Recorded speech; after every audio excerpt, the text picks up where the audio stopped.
Assalamualaikum warahmatullahi wabarakatuh.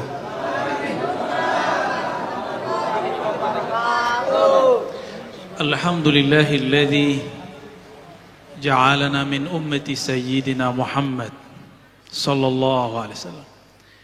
Walhamdulillah thumma alhamdulillahilladzi abrazana fi akhir zaman min ummati sayyidina Muhammad sallallahu alaihi wasallam. Asyhadu an la ilaha illallah wa asyhadu anna Muhammadan abduhu wa rasuluh. Allahumma salli wa sallim wa barik alaihi. Assalatu wassalamu alayka ya sayyidana ya Rasulullah. Assalatu wassalamu alayka ya abal arwah. Assalatu wassalamu alayka ya sayyidal awwalin ya sayyidal akhirin ya sayyidal anbiya'i wal mursalin. Salamullah alaikum warahmatullahi wabarakatuh. Jamaah, para pecinta Allah, perindu Rasulullah sallallahu alaihi wasallam. Meskipun dari tadi kita sudah baca salawat-salawat kepada baginda Rasul sallallahu alaihi wasallam, kita juga sudah dengarkan ayat tentang hakikat Rasulullah sallallahu alaihi wasallam. Mari kita kirimkan mahar kerinduan surat Al-Fatihah, kita kirimkan kepada baginda Nabi Muhammad sallallahu alaihi wasallam, para guru-guru kita, masyayikh kita, imam yang mengarang kitab ini, Al-Habib Al-Alamah Ad-Daya Umar bin Muhammad bin Salim bin Hafiz.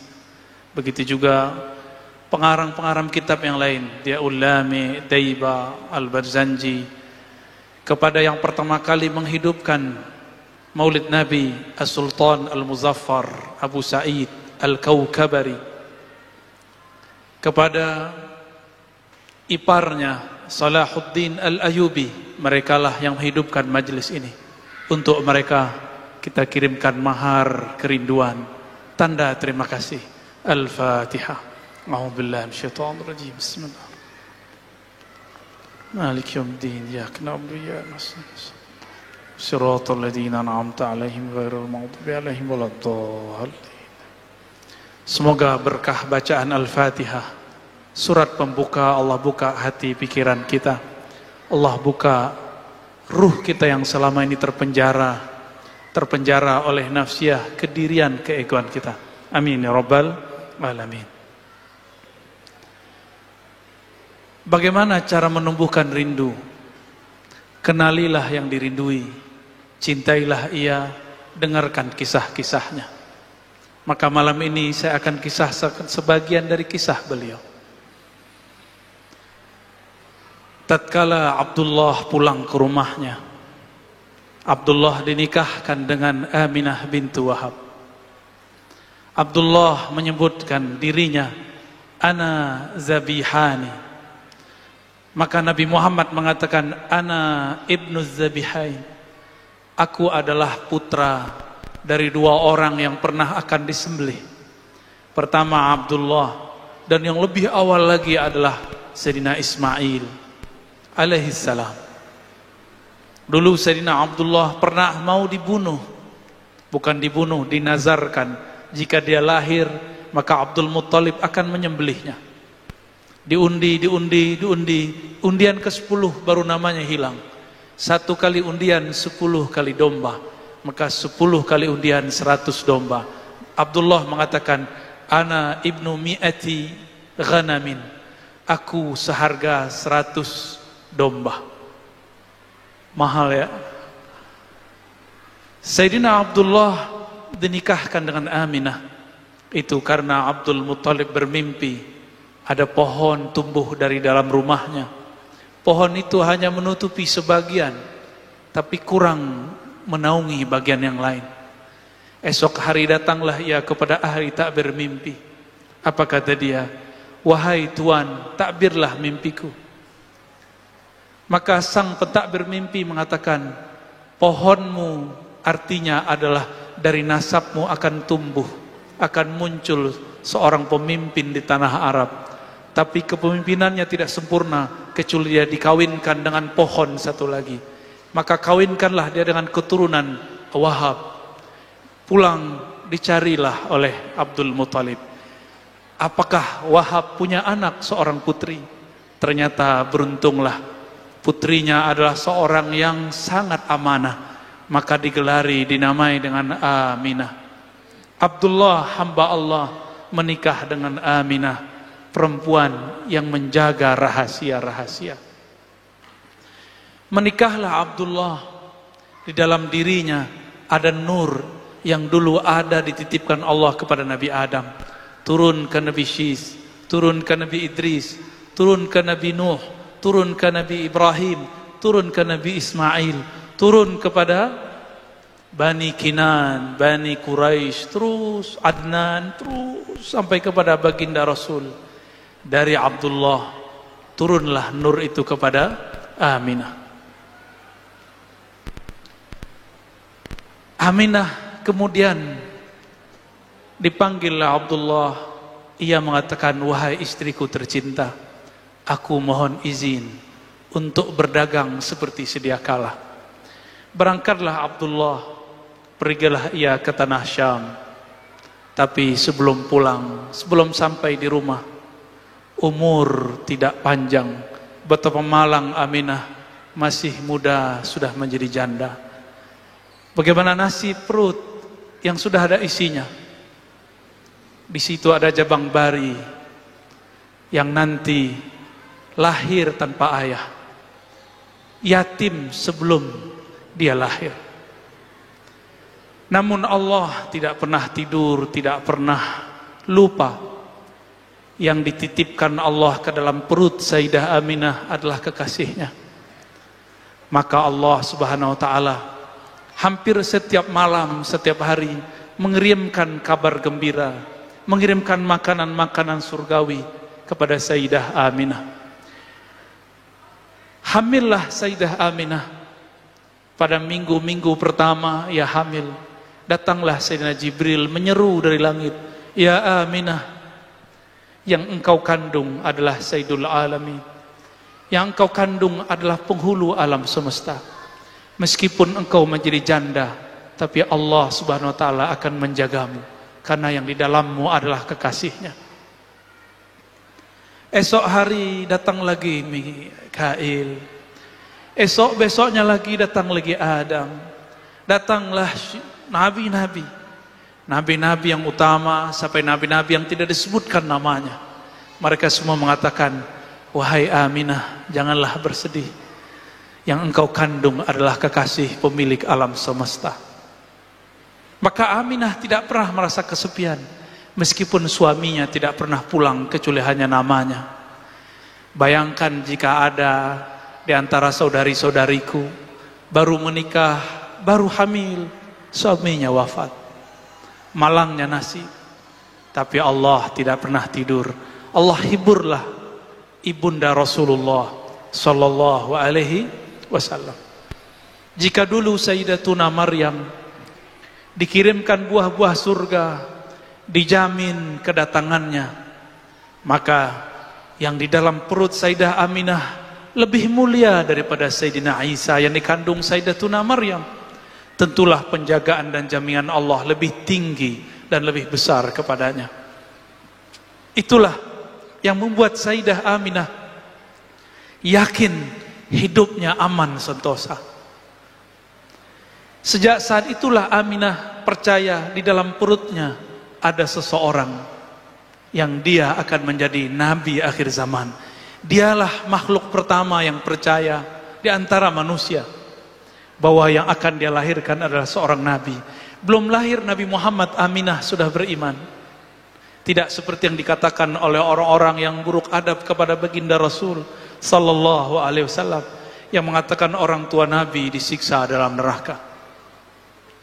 Bagaimana adab dia kepada Rasulullah? Bagaimana dia nanti kalau ketemu Rasulullah, dia menyakiti Rasulullah dan mengatakan, "Hei Rasul, orang tua memasuk neraka." Rasulullah tidak akan menyapa orang ini. Maka adalah seorang ulama murid Imam Ghazali bernama Ibn al-Arabi al-Maliki al-Ma'afiri. Apa kata beliau? Siapapun yang mengatakan orang tua Nabi masuk neraka, mal'unun, terlaknat ia. Maka kita tidak akan berkata seperti kata-kata pelaknat. Berkembanglah janin, tapi Sayyidatuna Aminah tidak merasa beban di perutnya, karena beban itu telah ditanggung oleh Allah. Justru dia merasa hidupnya tambah terang, pikirannya tambah cerah. Bayangkan, siapakah di antara Ustadz, Kiai, Habib yang bermimpi ketemu Jibril? Adakah kita yang sudah baca kitab yang hafiz Quran bermimpi Mikail? Adakah di antara kita ketemu para nabi dalam tidur-tidurnya? Adakah di antara kita yang dihibur oleh malaikat-malaikat ketika dia bermenung? Tidak ada. Orang yang dianggap wali, dianggap habib sekalipun belum tentu mendapatkan kemuliaan ini. Itulah Aminah radhiyallahu taala anha, awwalu man amana bi nubuwwatihi qabla miladih. Orang pertama yang percaya kepada Nabi Muhammad sebelum dia lahir. Pendek cerita, sampailah 9 bulan. Allah pun menghadirkan 2 ruh mulia, Sayyidatuna Asiyah yang dulu pernah beriman di bawah kezaliman Fir'aun, dan yang kedua Maryam yang dulu pernah dikucilkan oleh orang-orang sukunya, Alu Imran. Mereka datang, ruhnya datang menyambut baginda Nabi Muhammad sallallahu alaihi wasallam. Apa kata Sayyidatuna Aminah? Ketika aku melahirkan Muhammad, ra'aitu nura, aku melihat cahaya. Cahaya itu meliputi langit, meliputi bumi. Cahayanya membuat bergetar kekaisaran Romawi, membuat padam Tuhan-Tuhan Majusi, membuat roboh runtuh berhala-berhala Makkah. Cahaya di atas cahaya, bahkan matahari pun bergetar, lahir sumber dari cahayanya baginda Nabi Muhammad sallallahu alaihi wasallam. Rembulan pun girang menangis, dia bergetar, maka sang rembulan mengatakan, namaku Al-Badar adalah memindam namanya. Maka hari mengatakan, aku matahari pelita, itu adalah nama Muhammad sallallahu alaihi wasallam. Jika bulan mengatakan aku pantulan matahari, matahari mengatakan sumberku dari nur Muhammad sallallahu alaihi wasallam. Dialah Asy-Syams, dialah Al-Badar, Tola'al Badru alaina. Itulah yang kita baca dalam syair-syair. Tola'al Badru alaina, anta syamsun, anta badrun. Engkaulah syams. Syamsun artinya pelita matahari yang sebenarnya. Dialah sebenarnya Al-Badar, bulan purnama. Baginda Rasul lahir. Kemudian setelah 2 ruh suci ini kembali, diambillah oleh Suwaibah Al-Aslamiyah, budak daripada Abu Lahab, paman Rasulullah sallallahu alaihi wasallam. Suwaibah, karena Aminah masih lemas, Suwaibah menyusukan Rasulullah sallallahu alaihi wasallam. Suwaibah karena menyusukan Nabi, dia seorang budak, dia taruhlah anak itu, Aminah sadar, maka disusui oleh ibunya. Suwaibah pun pulang ke rumah tuannya Abu Lahab, mengabarkan, wahai tuan, keponakanmu, anak dari Abdullah telah lahir, Muhammad namanya. Abu Lahab merinding. Itu hari Isnin, hari Senin, hari yang tadi. Abu Lahab kemudian mengatakan, wahai Suwaibah, saksikanlah bahwa engkau merdeka hari ini. Kenapa ia dimerdekakan? Karena dia menyusui Nabi Muhammad sallallahu alaihi wasallam. Siapapun yang bersentuhan dengan Rasulullah, dengan zat Nabi Muhammad sallallahu alaihi wasallam, maka dia mulia. Maka disebutkan dalam hadis yang kualitasnya oleh Imam Suyuti dikatakan naik menjadi hasan li ghairihi, menjadi bagus karena ada dalil-dalil lain yang menguatkannya. Ketika Abu Lahab mati, setiap hari Senin di alam barzakh, khaffafallahu anhu. Tersebutlah dalam kitab Diyaul Lami. Kalau di kitab ini halaman 34, annal azaba mukhaffafun fi kulli isnain li farhatihi biman wafana. Abu Lahab diringankan siksaannya setiap yaumul isnain, setiap hari Senin, lifarhatihi, karena dia bahagia dengan kelahiran Nabi besar kita Muhammad sallallahu alaihi wasallam. Apa kata sahib kitab dia ulama? Haza ma'al kufri fa kaifa bi farhati man zi fuadim imtala imana. Ini diringankan azabnya karena dia bahagia sedangkan dia masih kafir. Bagaimana jika kolbu seseorang itu percaya kepada Nabi Muhammad sallallahu alaihi wasallam, maka dia diberkahi setiap saat dirinya. Tidak hanya yaumul isnain, tapi setiap kali dia merayakan, dia berbahagia farhan kelahiran Nabi Muhammad sallallahu alaihi wasallam. Allah akan kurangi beban hidupnya. Allah akan pikul bersama-sama bebannya. Wa rafa'na laka dzikrak. Rasulullah telah diangkat ketinggian namanya. Maka siapa yang meninggikannya ikut ditinggikan oleh Allah Subhanahu wa taala. Jamaah yang dimuliakan Allah, itu Abu Lahab diringankan Allah karena dia farhan, dia bahagia karena baginda Nabi Muhammad sallallahu alaihi wasallam lahir. Maka siapapun yang percaya kepada baginda Rasul sallallahu alaihi wasallam dan dia bahagia dengan kelahiran Nabi Muhammad sallallahu alaihi wasallam, falahu, bagi dia barakat, rahmat, keberkahan yang melimpah, rahmat-rahmat tiada bertepi. Suwaibah menyusui Rasulullah karena orang Arab Mekah saat itu punya tradisi menyusukan anaknya kepada selain mereka. Maka muncullah masa, adalah hari di saat orang-orang dari Bani Sa'diyah datang untuk menyusui orang Mekah. Sebanyak itu perempuan yang gemuk-gemuk, ibu-ibu yang baru melahirkan, tidak ada satupun yang minat Rasulullah SAW. Rasulullah SAW disodorkan ke ibu yang cantik, yang gemuk, kira-kira air susunya sangat banyak. Ternyata beliau tidak mau. Kenapa? Karena hampir semua perempuan yang berisi badannya, yang kenyal, yang sehat, itu ketika menyusui Rasulullah, dia susui anak si perempuan itu dahulu dengan kanannya, Rasulullah ke bagian kirinya. Rasulullah tidak mau meminum bagian kirinya. Berbeda dengan Halimah. Dia Halimah sangat santun dan sangat sopan. Ketika dia mau menyusui Sayyidina Muhammad, maka diletakkan anaknya sebelah kiri, dia ambil Nabi Muhammad, maka sang Nabi kecil langsung mau menyusui.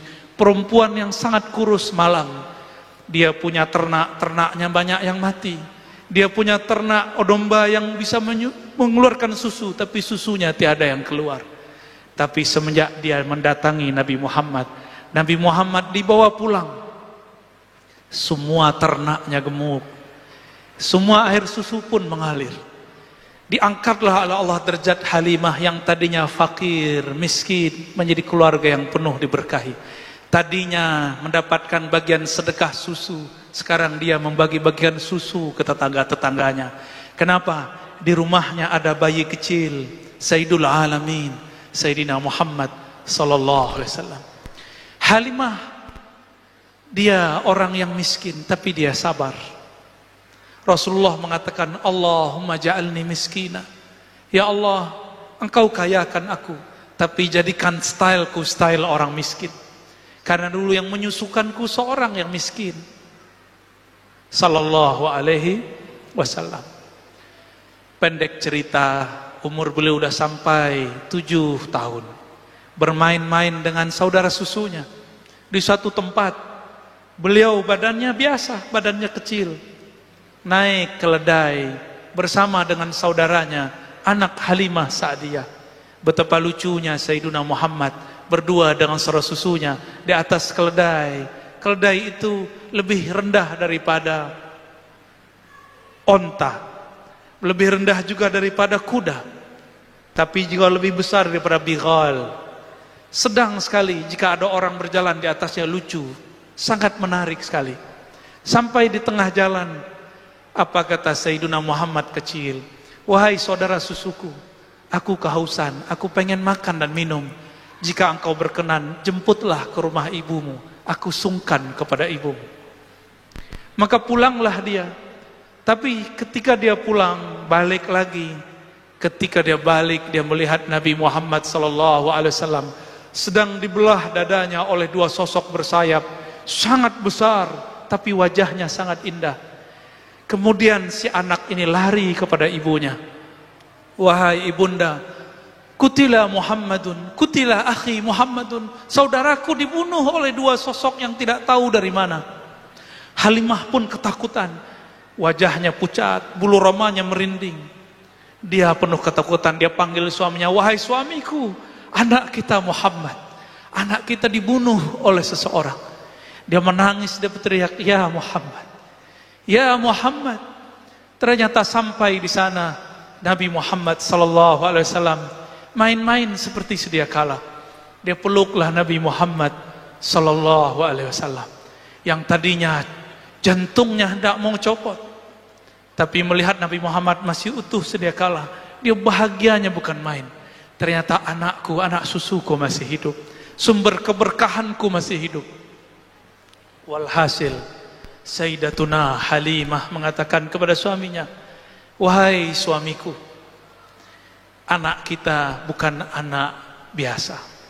Dia dicari bukan hanya oleh orang di bumi, tapi seperti yang dikatakan Muhammad. Ketika kita tanya, ya Muhammad, siapakah dua makhluk itu yang diceritakan saudara susumu? Beliau mengatakan, aku melihatnya turun dari langit. Halimah geleng-geleng kepala, ini bukan manusia biasa. Wahai suamiku, kita mungkin bahkan salah adab kepada anak ini. Jangan-jangan anak ini pilihan Allah Subhanahu wa ta'ala. Besok kita kembalikan ke ibunya. Besok dia datanglah kepada Sayyidah Aminah. Sayyidah Aminah tertawa, tersenyum. Apa katanya? Wahai Halimah, engkau baru tahu, sedangkan aku sudah tahu sebelum dia lahir. Ketika dia lahir, aku melihat lebih dahsyat lagi. Bahkan cahayanya meliputi alam semesta. Sayyidah Aminah tidak kaget, Sayyidah Aminah tidak ketakutan. Yang ketakutan malah Halimah As-Sa'diyah. Sejak saat itulah Halimah Sa'diyah hanya mendengar kabar tentang anak susunya. Nabi Muhammad kecil dibesarkan oleh ibunya. Diajak ziarah, diajak kemana-mana. Nabi Muhammad SAW kecil, tapi pembicaranya seperti orang besar. Berkalam tauhid, ahad, ahad. Tidak pernah masuk ke dalam Masjidil Haram lalu menyembah Lata dan Uzza. Beliau tidak pernah menyembah satu berhala pun. Tidak pernah meminum satu teguk khamar pun. Tidak pernah maling satu buah pun. Tidak pernah mematahkan satu ranting pun. Baginda Nabi Muhammad SAW. Ketika beliau mulai menjadi anak-anak, mulai remaja, beliau disuruh oleh kakeknya dan pamannya, diberi tugas menjadi seorang pengembala domba. Pengembala domba itu harus punya sifat. Sifatnya sifat sabar, tiada batas. Harus rigid, harus tahu ada domba, ada kambing yang tidak ikut serta. Dan tidak boleh mengambil satu pun sampai lapor kepada tuannya. Nabi Muhammad belajar di situ amanah. Beliau belajar di situ bagaimana sabar. Jangankan manusia, domba pun beliau sangat sayang. Nabi Muhammad kecil kemudian berkembang jadi dewasa. Sebelum beliau berumur 20 tahun terjadi perang di antara orang-orang Arab. Nabi pun ikut berperang. Kemudian selesai perang, terjadilah rapat besar di Ka'bah. Orang-orang di Ka'bah, semua suku sepakat untuk merenovasi masjid pertama di alam semesta. Mereka runtuhkanlah Ka'bah, dibangunlah Ka'bah yang baru. Tapi ketika mereka hendak menaikkan Hajar Aswad, semuanya merasa berhak Ada 4 suku, semuanya mengatakan, aku lebih tua. Yang satu mengatakan, aku paling banyak memberi donasi. Yang lain mengatakan, aku, kami. Di saat seperti itu, datanglah Sayyidina Muhammad SAW menawarkan suatu penyelesaian masalah. Apa kata beliau? Wahai tuan-tuan, wahai paman-pamanku, kakek-kakekku, maukah kalian aku tunjukkan cara yang paling mudah, semuanya kebagian. Maka beliau turunkan ridaknya, ini namanya ridak selendang. Selendang ini dipegang satu sudut oleh satu suku, dan suku yang lain. Lalu Nabi Muhammad mengatakan, saksikanlah, izinkan aku mengangkat batunya. Lalu kalian taruh ke Ka'bah. Maka semuanya sepakat. Kenapa? Semua suku dapat kebagian. Itulah baginda Nabi Muhammad SAW bernama Fatanah. Seseorang yang bersosok cerdas, sangat cerdas. Orang yang tadinya bertengkar, datang beliau selesai semua masalah. Suatu kali beliau diajak oleh Abu Talib, paman beliau. Wahai Muhammad anakku, kata Abu Talib, karena Abu Talib adalah abang kakanda daripada Abdullah. Ikutlah aku berdagang ke negeri Syam. Syam dulu dinamakan negeri Rum, negeri Romawi, Romawi Timur.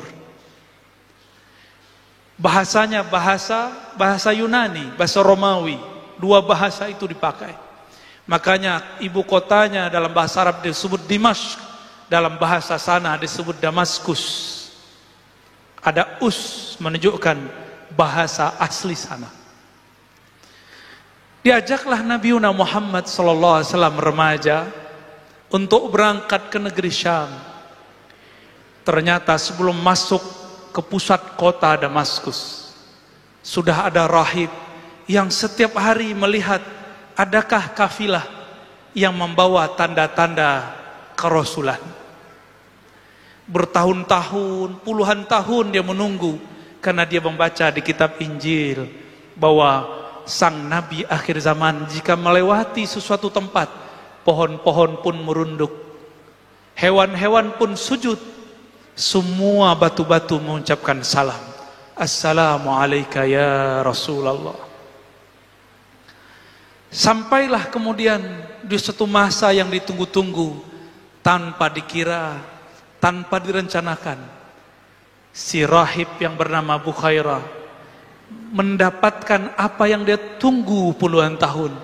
Ternyata ada kafilah di ujung sana, berasal dari negeri Mekah, membawa keajaiban. Dia perhatikan semua pohon merunduk, tiada kafilah seperti ini.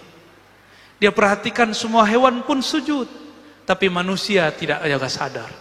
Dia perhatikan di atas kafilah itu ada awan, awannya teduh, sangat teduh sekali. Langsunglah Bukhairah mengatakan kepada semua orang yang aktif, yang berkhidmat di kanisahnya, wahai anak-anakku, mari sambut makhluk akhir zaman. Siapkan makanan terzat, kita sambut dia dengan makanan paling nikmat. Sampailah saat itu, mendekatlah kafilah. Ternyata pemimpin kafilah adalah Abu Talib. Abu Talib pun disambut oleh rahib yang bernama Bukhairah. Diajak makan semuanya, tapi dilihat ke atas, kenapa awannya tiada? Bertanyalah Bukhairah sang rahib, wahai Tuan Abu Talib, adakah engkau menyisakan anggotamu di belakang? Apa kata Sayyiduna Abu Talib? Ada, masih bocah kecil, masih belajar-belajar berdagang. Gak penting bagimu, cukup aku berhadapan denganmu dan kawan-kawanku, saudara-saudaraku. Kata rahib, tidak, antarkan aku kepadanya, bawa makanan ternikmat. Maka Abu Talib pun menghantarkan. Bertemulah Bukhairah, bertemulah ia. Tidak sanggup dia menahan air matanya, dia peluk Muhammad kecil. Apa kata dia? Hadza sayyidul alamin. Ini adalah penghulu alam semesta. Abu Thalib pun bertanya, wahai Buhairah, apa-apaan engkau? Apa buktinya?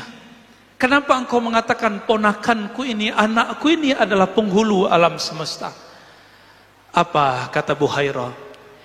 Di dalam kitab suci kami ditulis, Nabi akhir zaman tiadalah melewati suatu pohon kecuali pohon runduk kepadanya.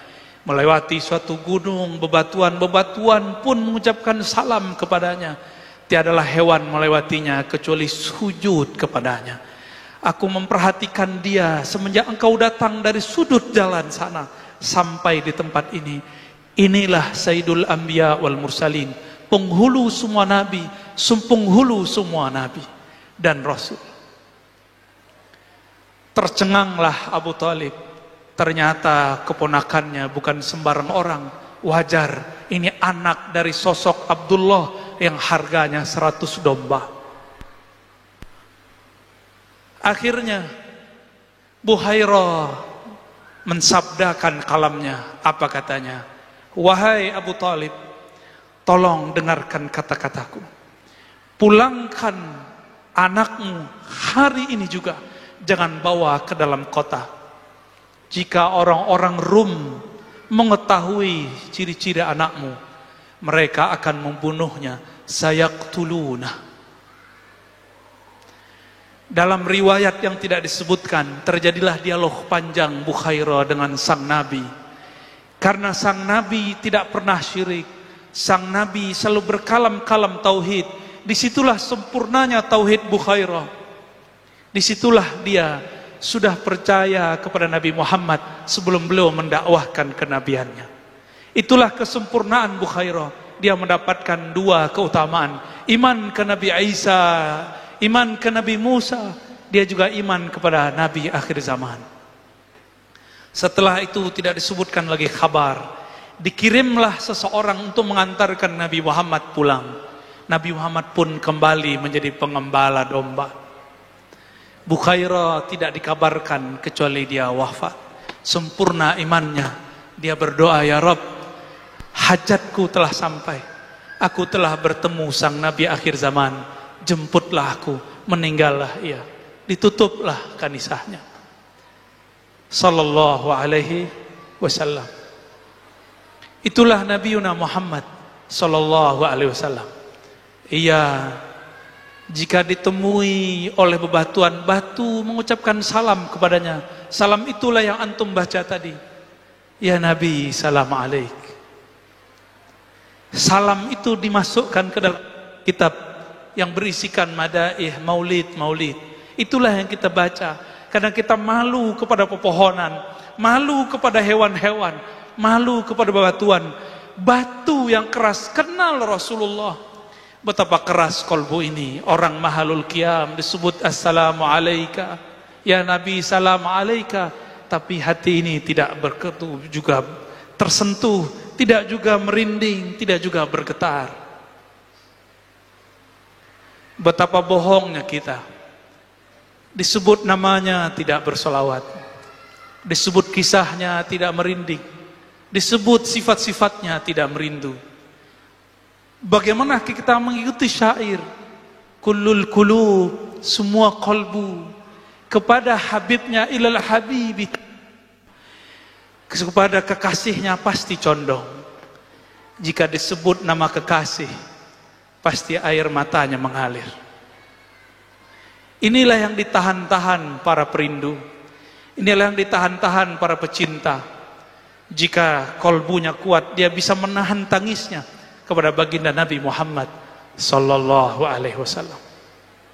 Pendek cerita, Nabi Muhammad pun kemudian malakoni menjadi manusia biasa. Abu Thalib pun menjaga secret rahasia itu, sehingga banyak yang tidak tahu bahwa Abu Thalib termasuk orang nomor 2 yang percaya kepada Nabian Muhammad sallallahu alaihi wasallam. Mungkin nomor 3 setelah Buhairah.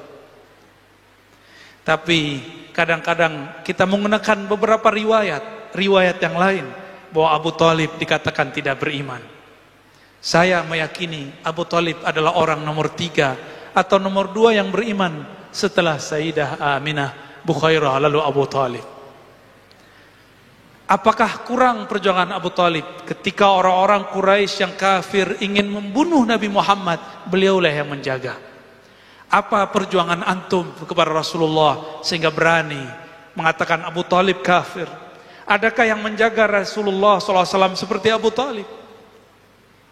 Adakah yang berkorban hidup matinya untuk Rasulullah seperti Abu Talib?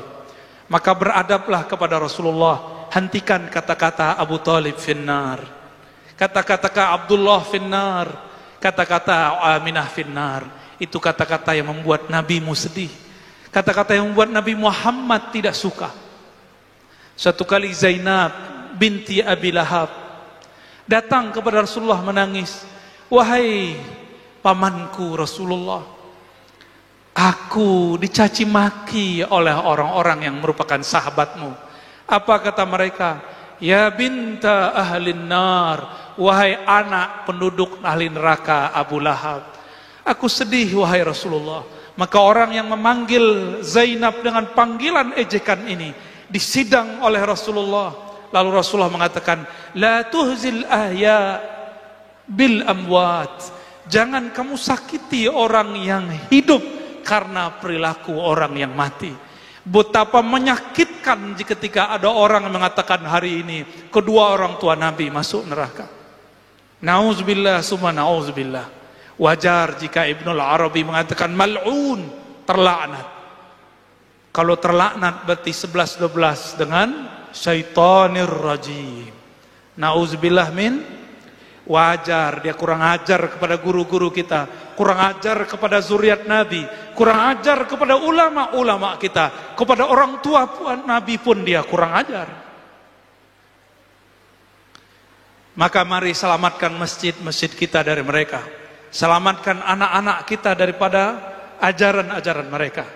Jangan sampai anak-anak kita, saudara kita kesusupan, kegelapan, kufriyahnya iblis. Nauzubillah min dzalik. Bapak saudara makan Allah, itulah beberapa kisah yang dapat saya bagikan tentang baginda Nabi Muhammad sallallahu alaihi wasallam. Jika diteruskan, bisa saya yang tidak kuat, bisa antum yang menjerit.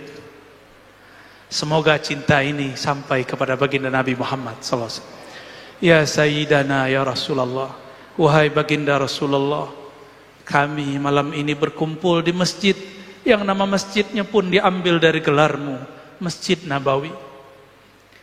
Izinkan kami meneguk air haudmu, air telagamu nanti, wahai Rasulullah. Wahai Rasulullah, terimalah salam dari kami, terimalah rindu dari kami, terimalah cinta dari kami. Ya Allah, kalbu ini lebih keras dari batu. Kalbu ini lebih susah diatur daripada binatang. Kalbu ini lebih gelap daripada semua kegelapan. Namun berkat cinta kami kepada Nabi Muhammad ya Allah, maka beri cahaya di kalbu kami ya Allah. Lembutkan hati kami yang keras ya Allah. Ya Allah, kalbu kami sangat keras ya Allah. Disebut namanya kami tidak tersentuh ya Allah. Disebut namanya kami tidak rindu ya Allah. Disebut kisah-kisahnya kami pun tidak bisa membayangkan hidup bersamanya ya Allah. Maafkan kami ya Allah.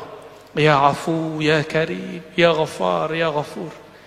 Bihaqqi Sayyidina Muhammad, dengan kebesaran Nabi-Mu ya Allah, jadikan kami yang hadir malam ini, yang menyaksikan maulid Nabi-Mu Muhammad sallallahu alaihi wasallam, orang yang Kau ringankan beban hidupnya, yang Kau ringankan dosa-dosanya, yang Kau ringankan azab-azabnya, yang Kau tutup semua kegelapan kami dengan cahaya-Mu.